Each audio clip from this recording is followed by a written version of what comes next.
నమస్తే మాస్టర్స్.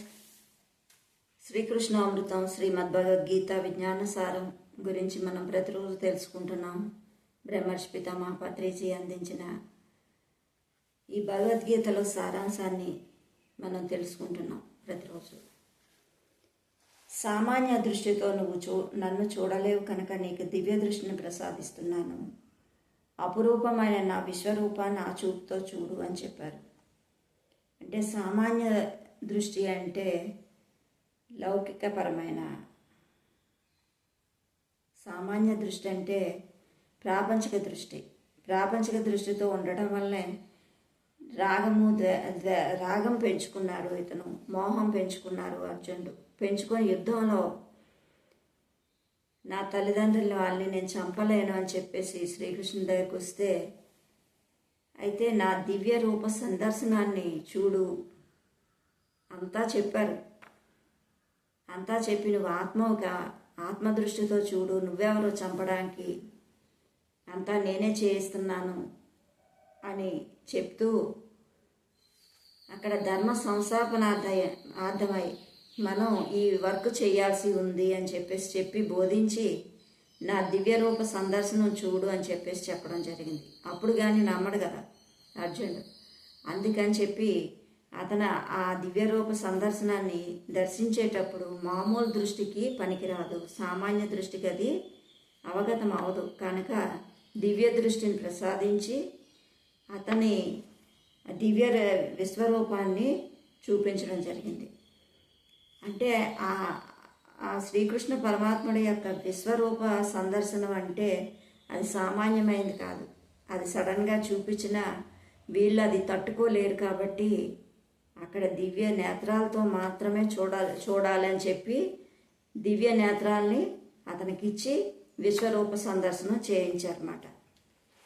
ఆత్మదర్శనం, పరమాత్మ దర్శనం, బ్రహ్మాత్మ దర్శనం స్థూల దృష్టికి లభించేవి కావు, చర్మచక్షుల దృష్టికి గోచరమయ్యేవి కాదు.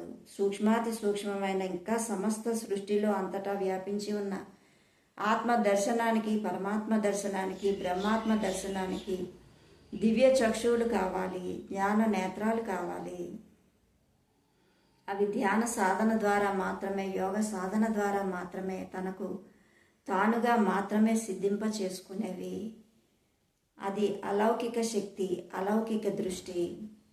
ఆ దివ్య దృష్టిని నేను నీకు ప్రసాదిస్తున్నాను అన్నప్పుడు అది ఒక అద్భుతమైన గడియ, అది ఒక అద్భుతమైన సన్నివేశము. అంటే అదొక యోగ సాధన మాత్రమే సిద్ధింప చేసుకోవడం అవుతుంది. ధ్యాన దృష్టితో మాత్రమే, ధ్యాన సాధన ద్వారా మాత్రమే అలాంటివన్నీ గోచరం అవుతాయి అని చెప్పారు. అందుకే దివ్య దృష్టిని నీకు ప్రసాదిస్తున్నాను అనేసి అన్నారు. అదొక అద్భుతమైన సంఘటన వాళ్ళిద్దరి మధ్య జరిగేది. ఇది సర్వసాధారణంగా జరిగేది కాదు అనేసి చెప్పడం జరిగింది. అర్జున, అనన్యమైన భక్తి ఒక్కటే నన్ను తెలుసుకొని చూసి నాలో ప్రవేశించడానికి సాధనం. ఆ భక్తితో మాత్రమే నన్ను తెలుసుకోగలరు అని చెప్తున్నారు. భక్తి అంటే ఏమిటి అంటే స్వస్వరూపానుసంధానమే భక్తి అని చెప్పబడుతుంది అని ఆది శంకరాచార్యుల వారు నిర్వచించారు. ఏ మానవుడైనా తన యొక్క స్వస్వరూపంతో సంధానింపబడి ఉండడమే భక్తి అని ఆయన చెప్పారు. ఏమిటి ఆ మానవుడి స్వస్వరూపం అంటే ఆత్మస్వరూపం అన్నదే మానవుడి స్వస్వరూపము.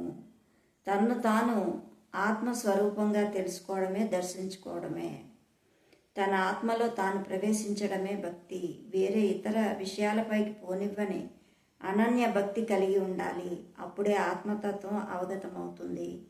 దానికోసం ధ్యాన సాధన చేసి తీరాలి, ఆత్మజ్ఞానం కావాలి.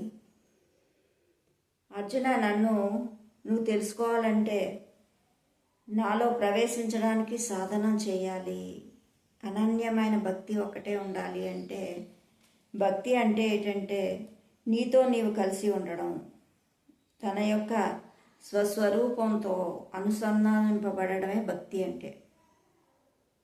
ఆత్మస్వరూపమే భగవంతుడని శ్రీకృష్ణ పరమాత్మకు తెలుసు కనుక అతను నాతో అన్న విషయాన్ని మనతో మనం ఉండడం అనేది అర్థం చేసుకోవాలి ఇక్కడ.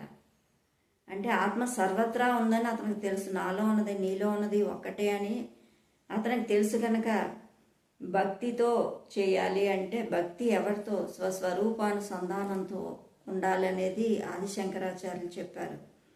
తనతో తాను తన ఆత్మలో ప్రవేశించడమే భక్తి అంటే. అంటే అది ధ్యాన సాధన ద్వారానే, మనం ఆత్మజ్ఞానం ద్వారానే తెలుసుకోగలుగుతాము. ధ్యాన సాధన చేస్తూ ఉంటేనే మన శక్తి మనకు తెలుస్తుంది, మన జ్ఞానం మనకు అర్థమవుతూ ఉంటుంది. ఏ బుక్స్ చదివినా అప్పుడు అర్థమవుతూ ఉంటుంది. నేను భగవద్గీత ఇది వరకు ధ్యానం చేయకముందు చదివినప్పుడు నాకు అస్సలు అర్థమయ్యేది కాదు. ధ్యానం చేసిన తర్వాత అర్థమైంది. ఎందుకంటే మనకి లోపల అనుభవం అవుతుంది, ఆ శక్తి వస్తుంది. వచ్చినప్పుడు ఏ బుక్ అయినా చదివి అర్థం చేసుకోగలిగే కెపాసిటీ వస్తుంది. ఆధ్యాత్మిక తత్వం వేరే బుక్స్ వేరేగా ఉంటాయి. ఆధ్యాత్మికంగా ఉన్న బుక్స్ని అర్థం చేసుకోవాలంటే అది అనుభవపూర్వకమైన జ్ఞానం ఉండాలి. మనం ఒక కొత్త ఫ్రూట్ తీసుకొని వచ్చి దాని గురించి ఎంత టాలెంటెడ్గా వర్ణించినా అర్థం కాదు. అదే కొంచెం తీసి నోట్లో పెట్టుకోగానే పక్క వాళ్ళకి చెప్తా ఉంటాను టేస్ట్. కాబట్టి ఎంత వర్ణించినా మనకు అది అర్థం కాదు, దాని రుచి తెలియదు. మనం ఎప్పుడైతే ఆత్మతో అనుభూతి చెందాలి అప్పుడే అర్థమవుతుంది. కాబట్టి మాస్టర్స్, మనతో మనం కలిసి ఉండాలంటే ధ్యాన సాధన తప్పనిసరి. దాని ద్వారానే మనకి జ్ఞానం అవగతమవుతుంది.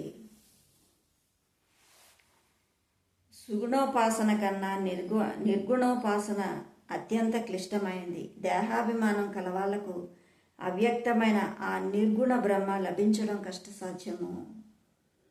సుగుణ నిర్గుణ ఉపాసనలతో సుగుణోపాసన సులభ సాధ్యమైంది, నిర్గుణోపాసన కష్టసాధ్యమైంది.